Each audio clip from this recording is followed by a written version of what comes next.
Hi, welcome to the Lisa Saunders Show. I am Lisa Saunders, and today I have two people I've been trying to get on my show forever, Anne-Marie Foster and Tessa Wray. Welcome. Welcome, Anne-Marie. Thank you. Glad to be here. Tessa. Thank you. And actually, it's because of you that you finally came on here, because I saw you at the opening at Aldi's, right? Yes. And there was a huge line. I was actually going to shop there at the opening, but I couldn't get in.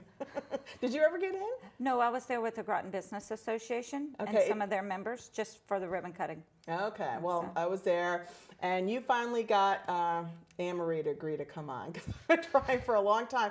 And Tessa had a good question. How did we meet? We both live in Mystic. Well, you live in Old Mystic. I live in Mystic. Do you remember how we met? I think it had to do with your dog and your show, your book, and the banner that's in our front window. That's right. Because you wanted to use my quote. Yes. Yeah. I wrote Mystic Seafarers Trail, and when I was writing it and really scared to go on the sea voyage, I saw in your law office's window, it said something about charting your future. Charting a course, a smooth course, or a course for smooth sailing. Yes. And I thought, oh my gosh, this is a sign that I shouldn't go because, you know, I need to get a will if I'm going to do this. But anyway, Anne-Marie and Tessa, you both have similar occupation, similar, not the same, but you work together. What do you do? Why don't you tell us what you do? Well, I work with my husband, attorney Richard D.Dixon, and together we try and help families at any age find a way to be as independent as possible to maximize their quality of life. And it usually ends up being the elders that we're dealing with. So we see whether they're safe and comfortable in their own home, or whether they need assistance, or whether they need to move to a different level of care. And regardless of where, if they do need extra care, that's when I call on Tessa's company, because I have found them to be reliable, have a big heart, and have companions and homemakers that do a good job. So we use those to assist our clients. So Tessa, what's your position there? I'm the care manager. I oversee the scheduling and the hiring and the firing of individuals. Right. And our potential employees go through a rigorous background check and hiring process, and we make sure that our companions are compatible with our clients. We do a meet and greet beforehand. I liked that. Like when I was reading your bio, I just thought, we matched them up, and I thought this is kind of like matchmaking, isn't it? Right. Like we have one client that was in the medical field for years in her life, so we found someone who actually works part-time with us who was also in the medical field, so they have things in common. That's because nice. It gives them the companionships, things to talk about. It's just not putting a person there to sit there. We want the clients and the caregivers to have a great relationship, build that trust, and by building that trust, it allows us to keep check on our clients, and we know where there can be independence and where they need the help. So. Mm-hmm.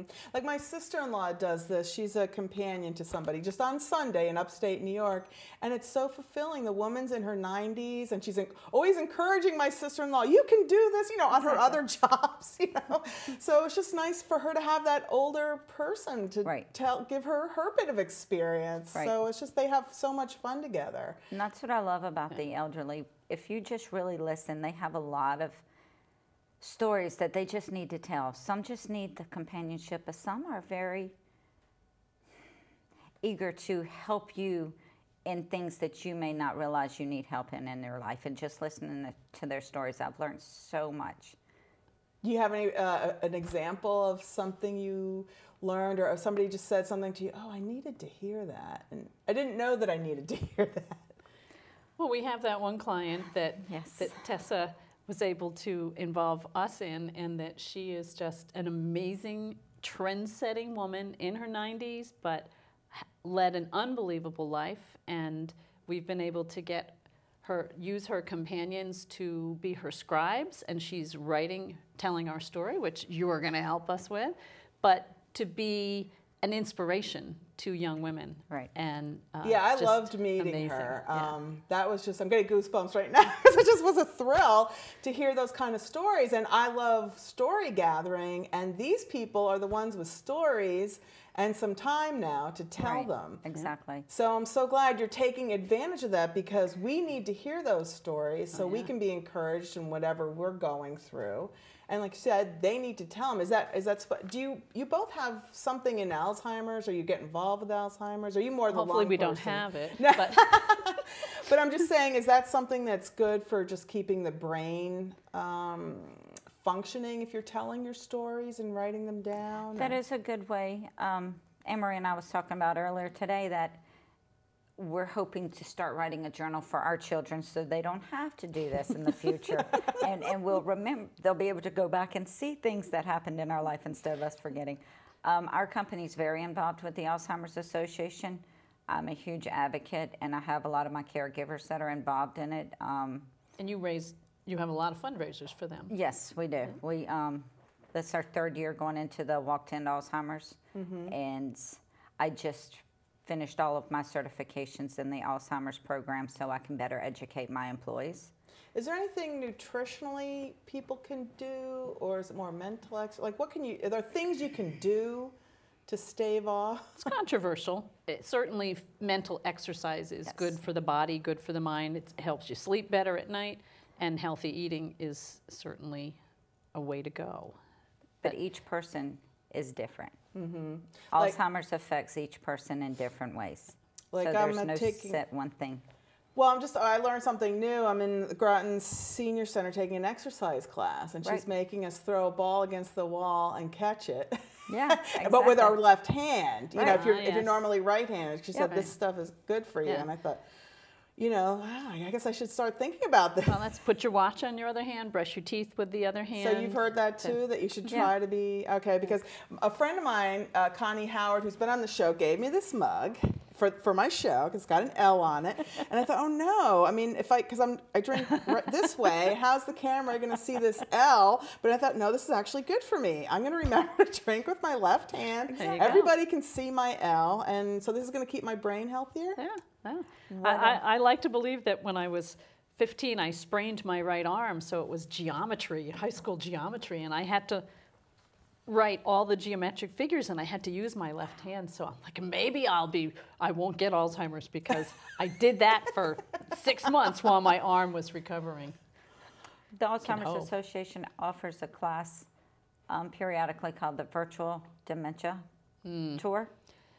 That was I took that course last year, and I was surprised. I've worked with Alzheimer's and dementia clients for several years, some day in and day out, and it gives you a better understanding of what the person with Alzheimer's actually day-to-day life is like. They And have you, it's what, amazing. headphones with white noise going on, and they have you put Blinking gloves lights, gloves on the wrong hands. so you don't have the dexterity, and And then they ask you to do tasks, like fold clothes. Then you got the phone ringing in your ear, the TV going off, the doorbell ringing. and a it's- series of tasks that you're Yes. supposed to remember. Yeah, to do all these. I had like 5 different tasks to do, and it really gives you a different perspective of what that person's going through. Yeah, I think I did. I think I did something from 3 of the tasks. Totally forgot the 4th. Was just gone because of all the distractions going on, and I actually kept one client in mind because she had it. We dealt with her, and I would watch how. And we try to get our clients to stay as independent as possible, like folding clothes. So I'd always give her the towels and have her, and I would watch how she would do her laundry. So that helped me with the task because you had to find like 5 pair of socks, tie a man's tie, set the table with all this stuff going on. So there's all kind of ways, but nobody's the same. Alzheimer's affects each person So differently. you're just not sitting there watching them. You have your employees help them do any task that Yes. they're capable of, and try Exactly. to figure out what that task is. Listen to their stories. In the case of the client that we together. Yeah. Okay, so you're finding a way for them to have a life together. Right. To keep them as independent as possible. Yeah. Yes. And it's often things that we don't necessarily think about that can help them connect with their past. So smells, so cooking, things that they were used to cooking when they were kids, watching their mother cook. Right. Music is very, very good. strong in pulling them to where their memories are. And it's, but everyone is different, so you have to kind of explore. Now, do you work with people that are in their homes or in assisted living, like no matter where they are? Any location. Same with Yeah. us. Yep. And how about if somebody's in assisted living, would they still have a companion? If they chose to, yes, we're private pay. We take long-term care insurance and private pay, and we do have several families who pay us to go and spend time with their family who lives in a facility, to give them that outside communion, get them out of the facility, take them out into the community. Oh, this is no wonder my daughter wanted to make sure my husband and I had long-term care. Yeah. So she wouldn't have to be with us every single second. We have And just the socialization. Sometimes Yeah. they'll isolate themselves. Even in an assisted living Yes. community, they will stay in their room, so they're isolating themselves. And the human connections are so important in preventing further decline and just in making them be who they were again, so they can tell their stories and make friends and just be their wonderful selves. Yep. And once our caregivers and clients are set up and their schedules are set up, that's not where the office staff stops. We do drop-ins. We know the day in and day out of every client's, what's going on. We drop in our clients' houses unannounced to make sure the caregivers are doing the jobs that they're being hired to do, make sure that the client is still okay with them. We drop in after the client shifts have ended to make sure there's no issues, because that is what it's about, is giving them the quality of life and not just having a babysitter. Right. Making sure that they maintain their dignity and independence as much as possible. Right.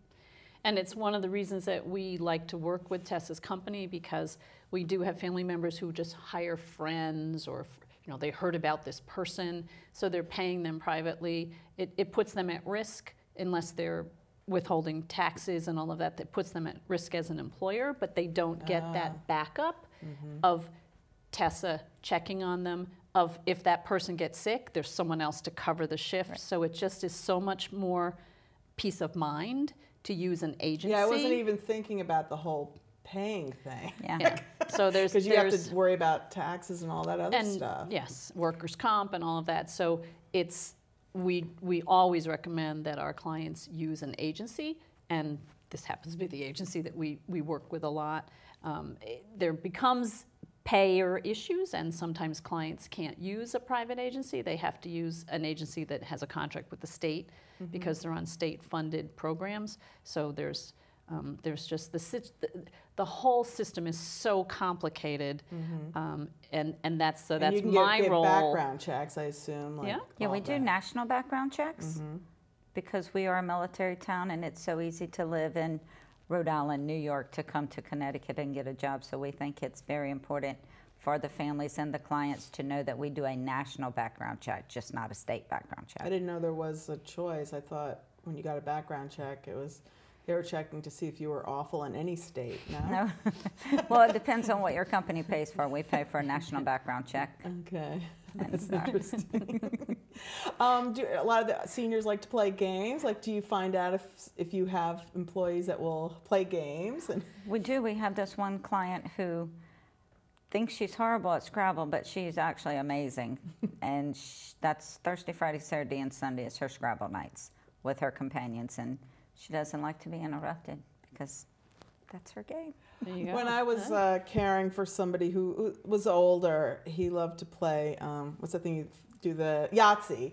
Okay. And really, I have the best memories of that. I just got him ready for school, and he looked at me one day and said, "I like this time." Yeah. And I do too. Shoot, I get to play games. Exactly. So that's fun for the caregiver. It is, and too. it's different. It's not, every day's different.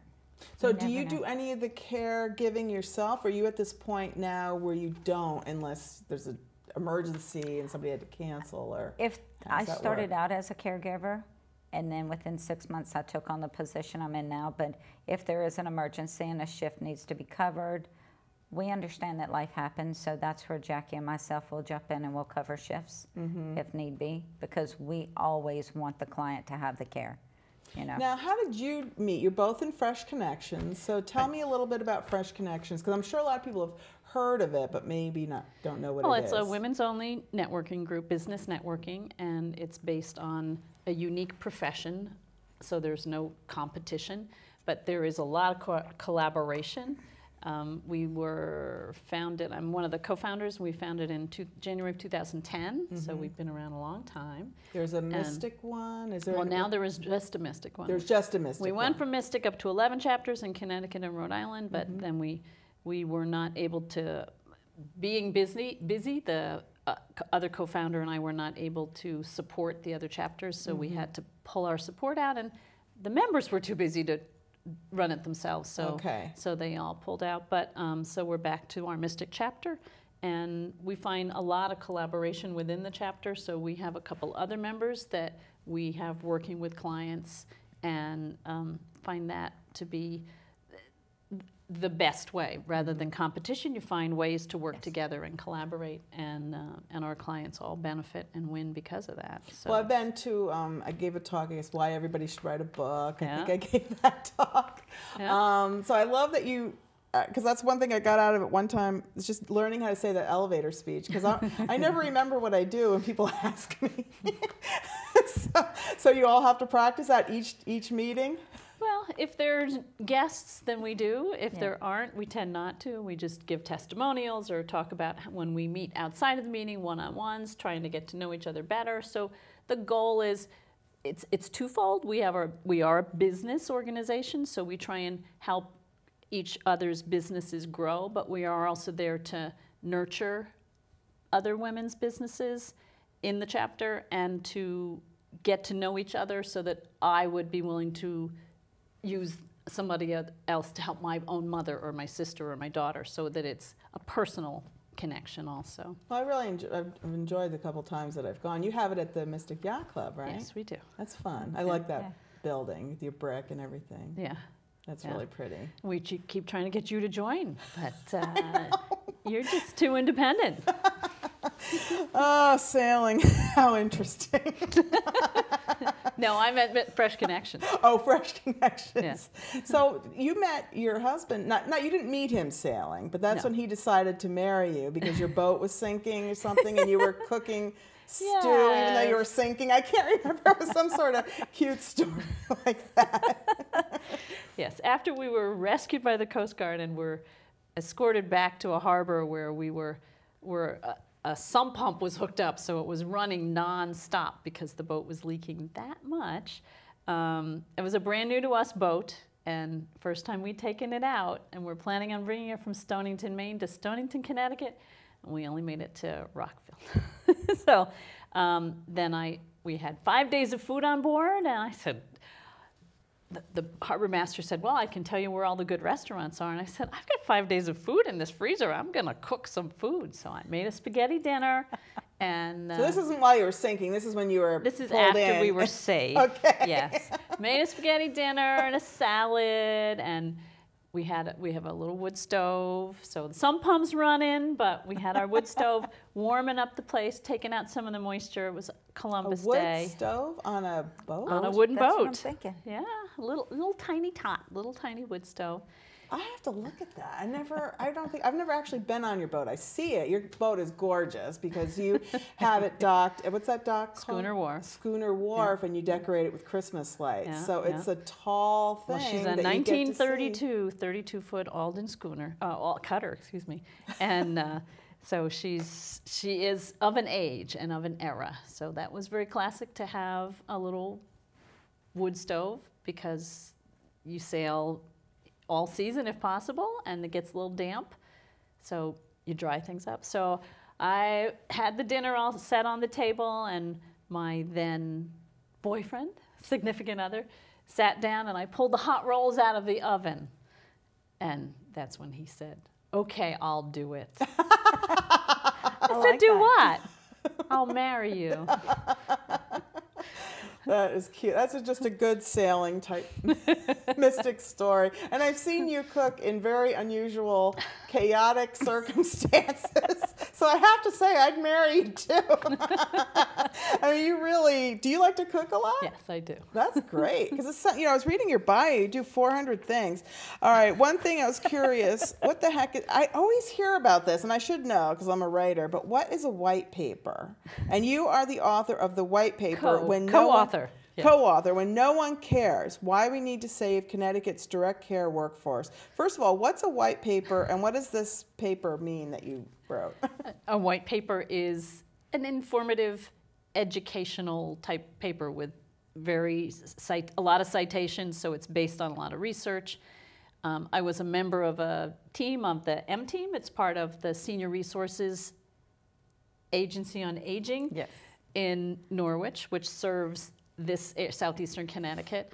And it was a group of us got together because we feel that there is not enough support from the government to have caregivers for the aging population in Connecticut. Connecticut is on the leading edge of an aging population without affordable support in the homes.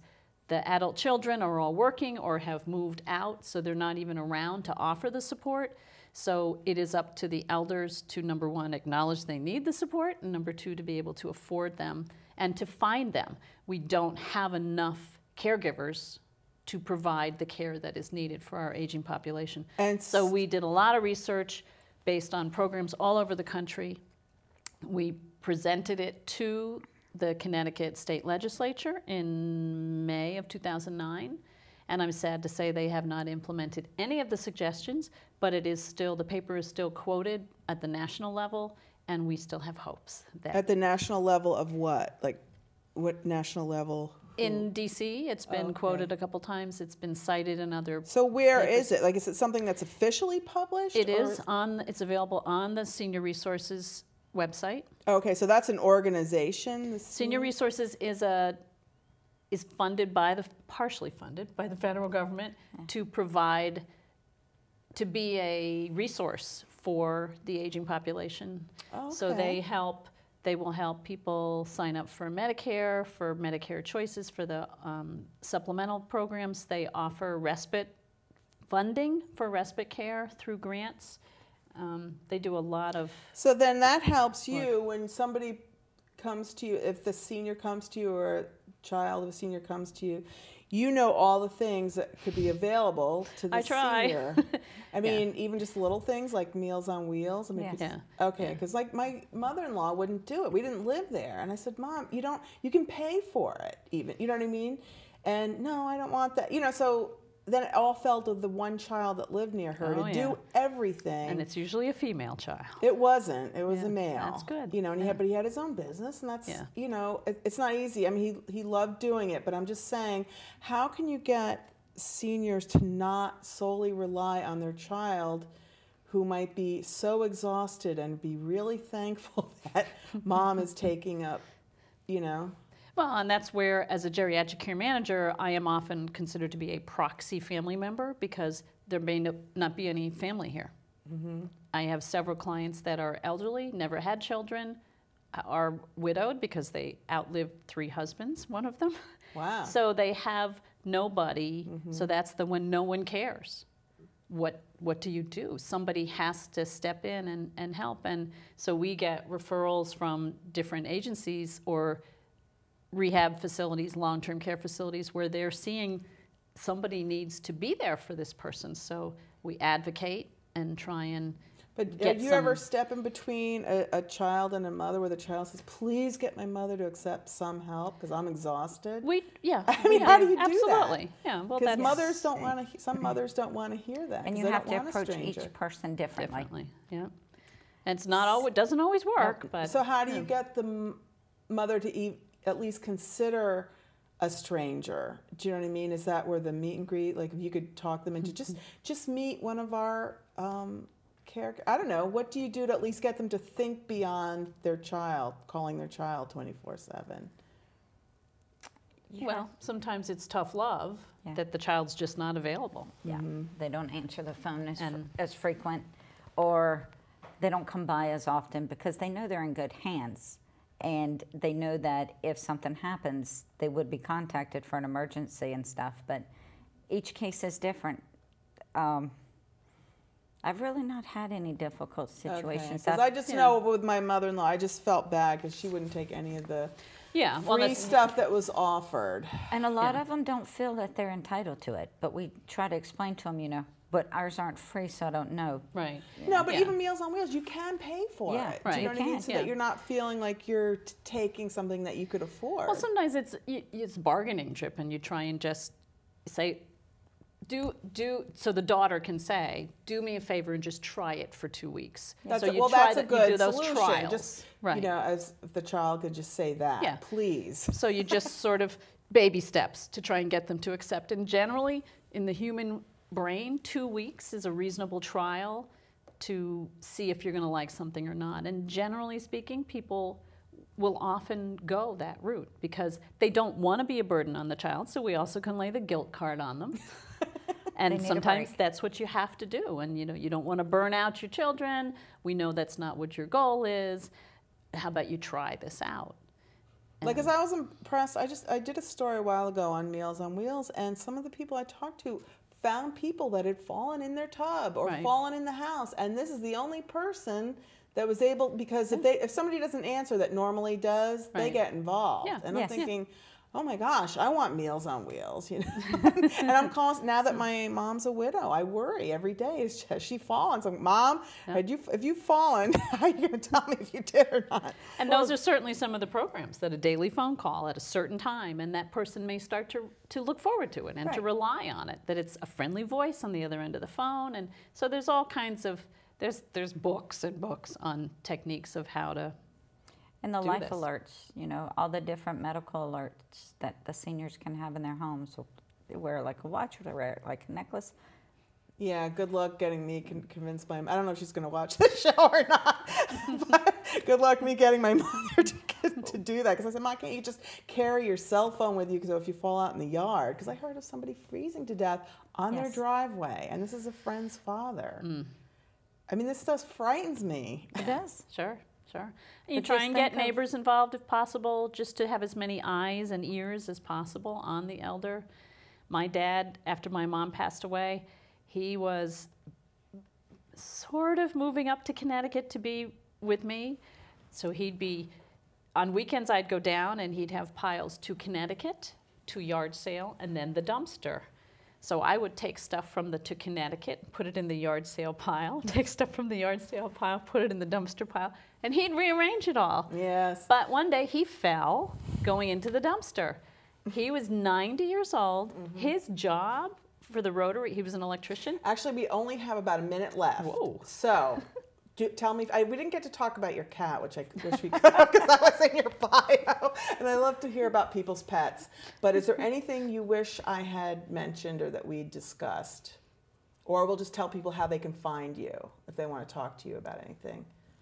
You can, if you have the need for care for your family members, you can call us at 860-245-5148. Jackie or myself will be able to help you with any questions you have. Okay, so they can just call you to find out everything. Okay, and how about you? And I work with my husband, Richard Dixon, so it's the law office of Richard Dixon. We're in downtown Mystic. Phone number is 536-0066. And it's fun to come by because you let me come in with my dog, and you have a little fireplace going that I like to warm up in front of. Your dog with his bandana on. Yes. Well, thank you so much for joining us on the Lisa Saunders Show, and I'll see you next week. Thank you. Thanks very much.